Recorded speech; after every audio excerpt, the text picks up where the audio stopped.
Hello friend, আসসালামু আলাইকুম। কেমন আছো তোমরা সবাই? আশা করি ভালো আছো। তোমরা যারা একই রকম ডাল রান্না প্রতিদিন পছন্দ করো না, তাহলে আমার এই রেসিপিটা ট্রাই করতে পারো। আমি একদম সহজভাবে খুব সুন্দর একটা ডাল রান্নার রেসিপি করেছি। তোমাদের ভালো লাগলে তোমরা অবশ্যই এই ডাল রান্নাটা বাড়িতে রান্না করে খেও, তাহলে খুবই ভালো লাগবে।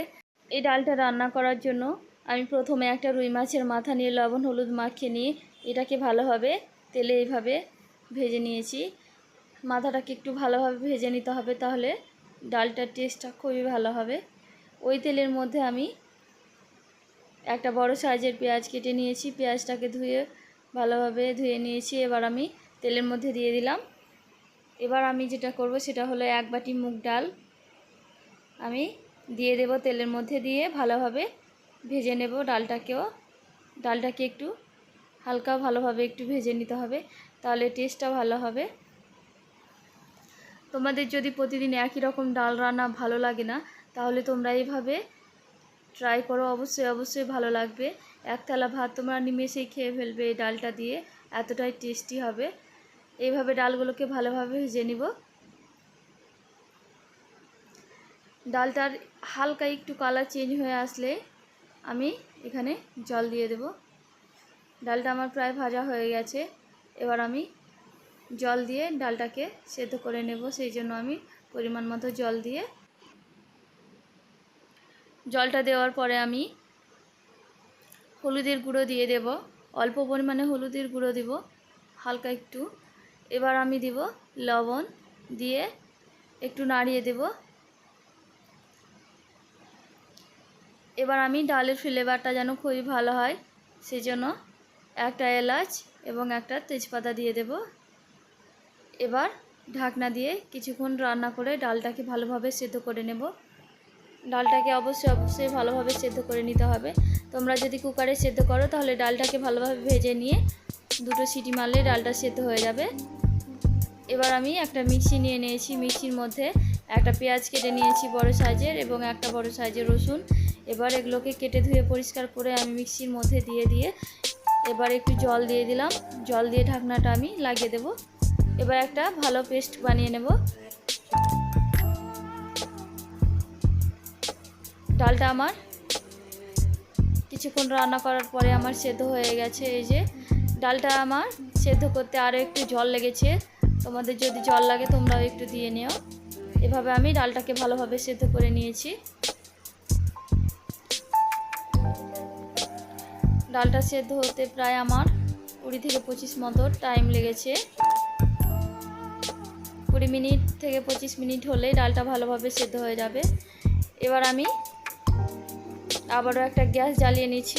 গ্যাসের ওপরে একটা কড়াই বসিয়ে কড়াইটাকে ভালোভাবে গরম করে নিয়ে তাতে তেল দিয়ে দেব। রান্নার তেলটা দিয়ে দেওয়ার পরে আমি তেলটাকে একটু ভালোভাবে গরম করে নিব।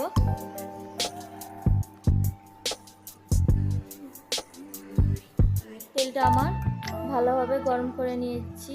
এবার আমি তেলের মধ্যে একটু জিরে এবং একটু কালো জিরে দিয়ে, এবার আমি মৌরি, কালো জিরে ভালোভাবে একটু তেলের মধ্যে ফ্রাই করার পরে যে পেস্টটা আমি বানিয়ে রেখেছিলাম সেই পেস্টটা আমি দিয়ে দিয়েছি। সেই পেস্টটা দেওয়ার পরে ভালোভাবে এভাবে নাড়িয়ে দিব যেন মশলার কাঁচা গন্ধটা চলে যায়। এবার মশলার কাঁচা গন্ধটা অনেকটা চলে গেছে। এবার আমি একটা কাঁচা লঙ্কা দিয়ে দিলাম। এবার একটু শুকনো লঙ্কার গুঁড়ো দিয়ে দেব। তোমাদের কাছে যদি গোটা লাল লঙ্কা থাকে তাহলে তোমরা সেটা দিয়ে নেবে, তাহলে আর গুঁড়ো দেওয়ার প্রয়োজন হবে না।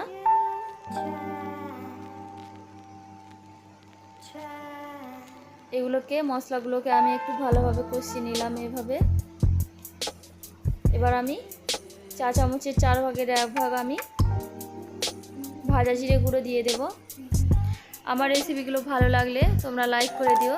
আমার চ্যানেল তোমরা যদি আজ প্রথম হয়ে থাকো, তাহলে আমার চ্যানেলটার পাশে থেকো, বেল আইকনটা ক্লিক করে আমার চ্যানেলের পাশে থেকো এবং সাবস্ক্রাইব করে তোমরা পুরো ভিডিওটা আমার দেখার অনুরোধ রইল।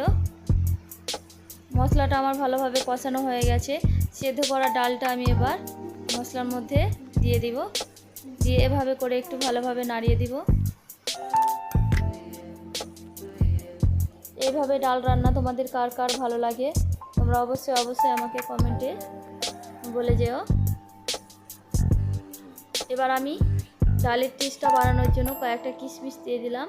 মুগ ডালে কিশমিশ দিলে টেস্টটা খুবই ভালো হয়, নারকেল দিলেও খুবই ভালো হয়, তার জন্য আমি কিশমিশ দিয়ে দিলাম। এবার আমি ভেজে রাখা সেই মাছের মাথাটা এভাবে ভালোভাবে ভেঙে নিলাম হাতে দিয়ে, আমি ডালের মধ্যে এভাবে করে দিয়ে দিলাম। মাথাটা কি সুন্দর ভাজা হয়েছে তোমরা দেখতেই পাচ্ছ, এভাবে আমি ভেঙে ভেঙে দিয়ে দিলাম। এবার মাথাটা দেওয়ার পরে এভাবে ভালোভাবে নাড়িয়ে মিক্স করে নেব ডালের সঙ্গে।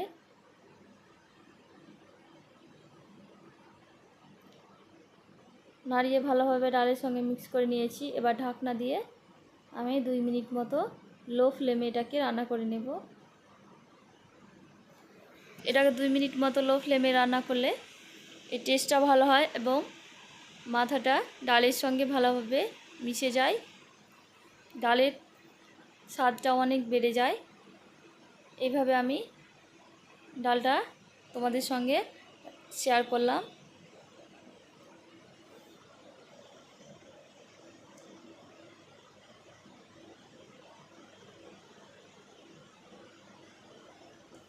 রান্নাটা আমার কমপ্লিট হয়ে গেল।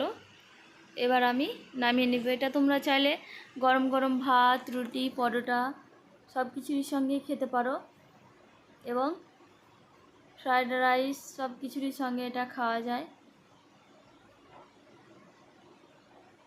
কি সুন্দর হয়েছে ডালটা। আমার ডাল রান্নার রেসিপিটা তোমাদের কেমন লাগলো? তোমাদের যদি ভালো লেগে থাকে তোমরা অবশ্যই অবশ্যই আমাকে কমেন্টে জানাবে এবং এইভাবে তোমরা রান্না করে একবার হলেও বাড়িতে খেয়ে দেখবে, আশা করি খুবই ভালো লাগবে। ডাল রান্নাটা আমার হয়ে গেছে, এবার আমাদের খাবার পালা। তার জন্য আমরা গরম গরম ভাত এবং ডালটা নিয়ে নিয়েছি। এরকম যদি ডাল রান্না থাকে তাহলে তার কোনো কিছুই লাগে না, খুবই ভালো লাগে।